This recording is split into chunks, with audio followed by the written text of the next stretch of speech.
Hello everybody, welcome back, and in this episode I'm going to be showing you guys the Burston Prime.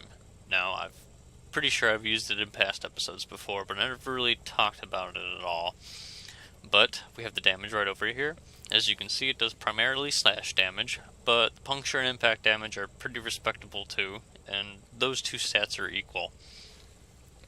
It doesn't have very good critical chance at all, so I do not recommend doing any kind of critical builds. And the shut up, Lotus. And the status chance isn't all that great either. So when I do the Burston Prime, I tend to just go for straight damage and just stacking on the elemental damage types to just getting as much power as I possibly can. Let's go to Mercury. Mercury's a nice place this time of year, I hear. Hub, Tenno. I don't think I've seen that before. Anyway, I'm just going to go into this exterminate.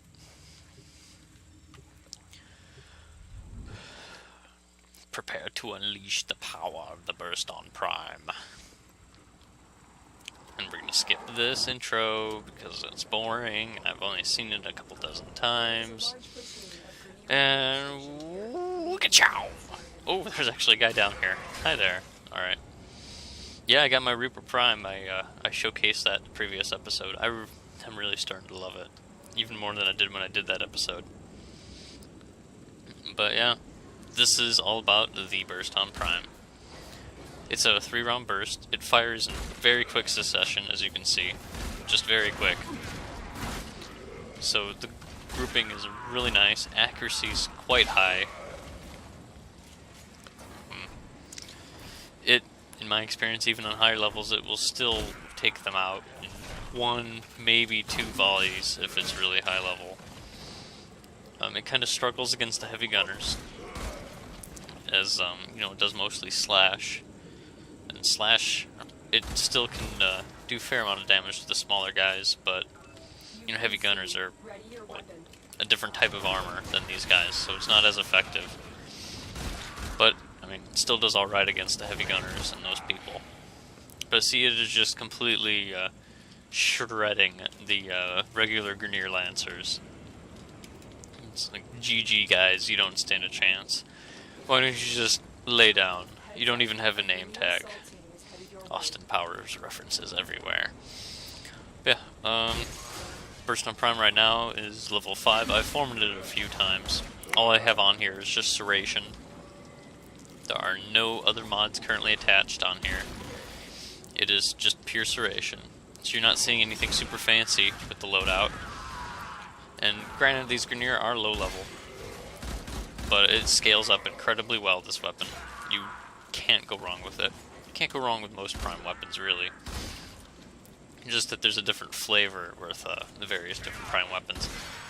And this one is excellent in close quarters. It maintains its accuracy far out. You can see the grouping way out there.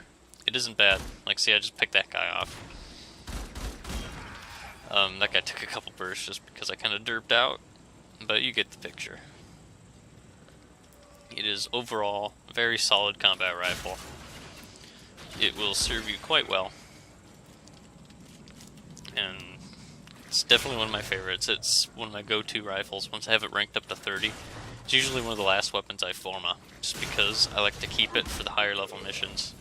Just because it scales up so well, and it is super accurate. It's very precise, you know.